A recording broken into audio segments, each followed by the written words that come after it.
Well, that's why you don't paint your stuff red. So hey everyone, welcome to another episode here at Gideon's Tactical. Today I'm really excited to show you a brand new blade.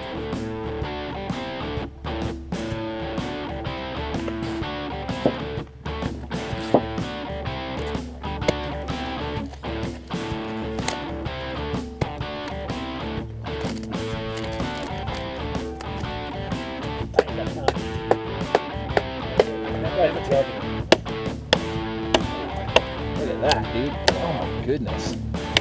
Not expecting that.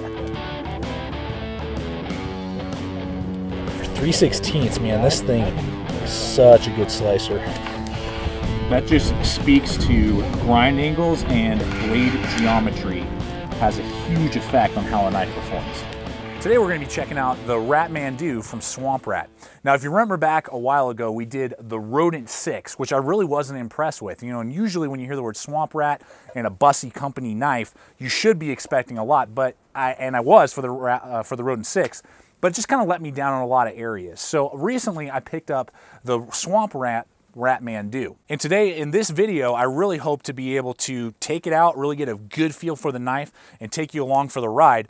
And so that by the end of this video, we're gonna both know together whether or not the Swamp Rat Ratmandu is a better option than the Rodent 6 and just how it performs as that kind of compact, tough, medium weight knife.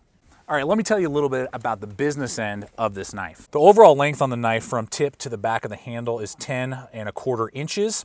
The height on the blade as well is going to be from spine to edge 1.35 inches.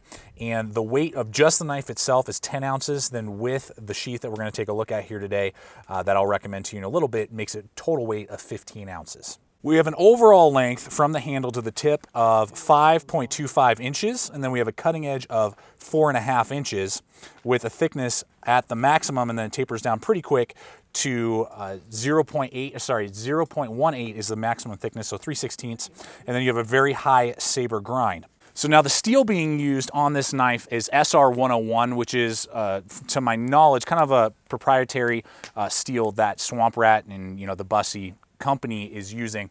And the way that they describe it, this is a quote on their website, is think of 52-100 steel with added kryptonite. So Superman better not use that knife or his arm will fall off. super tough. Kryptonite. Yeah, dude, duh. Added kryptonite. Take down Superman Yeah, if you take down that this log. Thing freaking kill Superman. Dude, that log with that is added kryptonite. That log is Superman.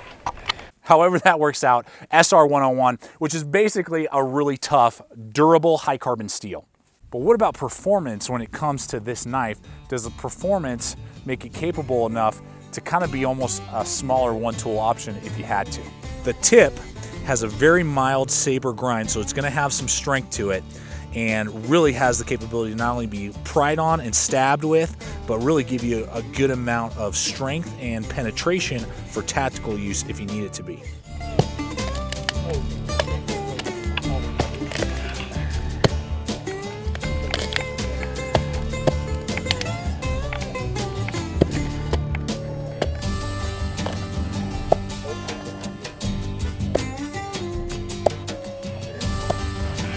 No, this stuff's supposed to be like super tough. Now, even though it only has a 4.5 inch cutting edge and the 3/16 of an inch spine, if you can span the wood, this thing can definitely split enough kindling for you to help get your fire started.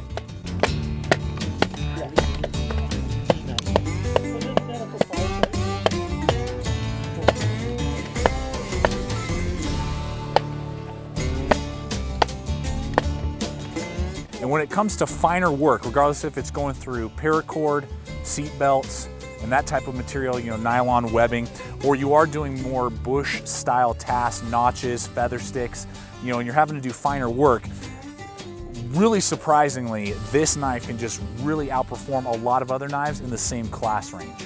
Let's try this hemp cord here. Ooh, real nice. Yeah, I like that a lot.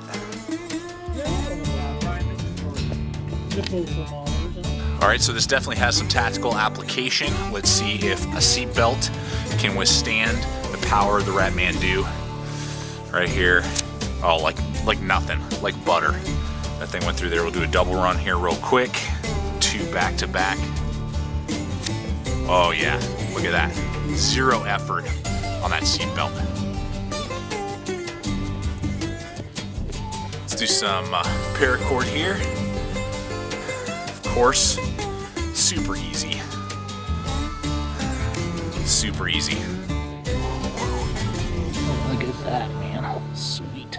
So as you've seen with the performance, if it is either maybe in an urban environment, if you will, in your own backyard, maybe as a more utility tactical knife going in your get home bag, or it is out in the wilderness, I think the Ratmandu has the potential to be that really compact, do everything knife for you, or to match as a companion blade to either a larger axe or a larger fixed blade to do your heavier chopping and batoning tasks. But basically, if this knife can handle, if the 4.5 inch cutting edge can handle the task, this knife is going to be able to stand up to it, regardless if it's really fine and detailed or really tough and brutal. The Ratmandu can cover them both with flying colors. All right, folks, so now I'm going to talk about one of my favorite parts about the Ratmandu, its handle. So overall length on the handle is 5 inches from the handle scale to the very back of the pommel here, and you're looking at a maximum thickness of 0.65 on the handle scales. Love it that it is handle scales. You got the tubes through there to hold it into place. That could be a positive or negative. I haven't had any sort of floating or loosening of the handle scales. You know, you'd have to know what you're doing if these did ever loosen up to fix that. You know, you just can't tighten them down. So pro or con, depending on, you know, how you view handle scales. And then there is either brown, green micarta, canvas micarta, or this black paper micarta is what we're looking at here, which to me feels like G10. It has that kind of slick texture a little bit. It's not going to beat up at all with the water. You know, if I put water on this, it would look like G10. And you have these ribs all the way along. They're very shallow, but they really get the job done when it comes to traction, and just really feels not only extremely ergonomic, because you can see how rounded the handles are, but it just feels so good in the hand. So with my large size hands, this really feels amazing, honestly, in my hand. Now it does have a finger choil, as you can see there, that really allows you to, you know, choke up and get really good control.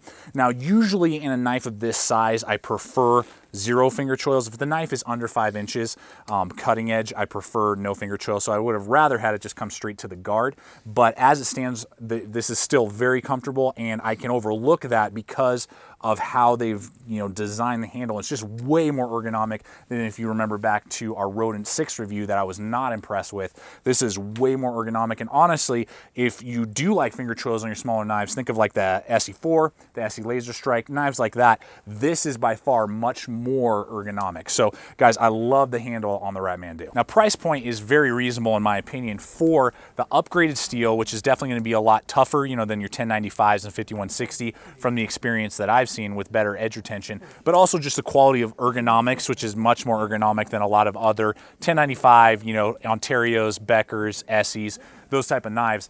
You're looking at $158 last I checked on their website. $158 for this knife, which is very reasonable, about $40 more than you'd expect from, like, again, I'm kind of using other knives that you guys would know, an SE Laser Strike, which is around $110. So very impressed for the price point that they're asking for of just under $160. A little bit, yeah. Well, but it's okay, you're working kryptonite. Right.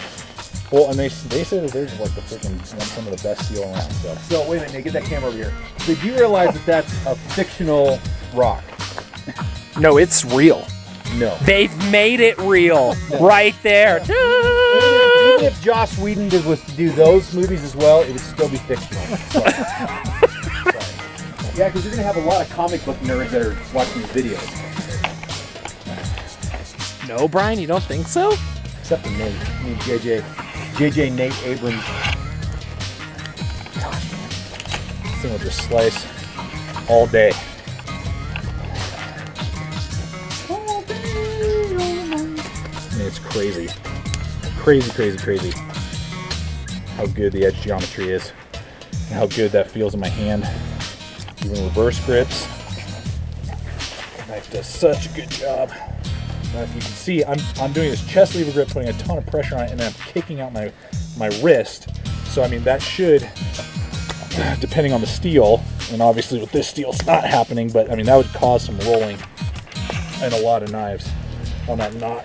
You can see, I mean, I'm going like this motion when I do that, and we got no chipping, no rolling, nothing.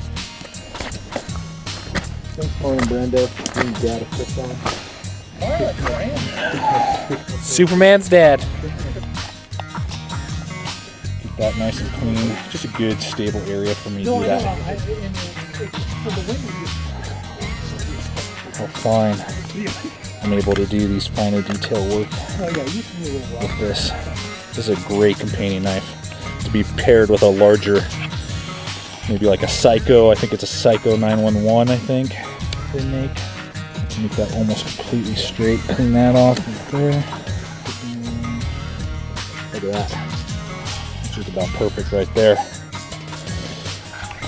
Good performance with that for the finer detailed work with this knife. Sweet. I want to talk with you briefly about the sheath that comes with the Ratmandu.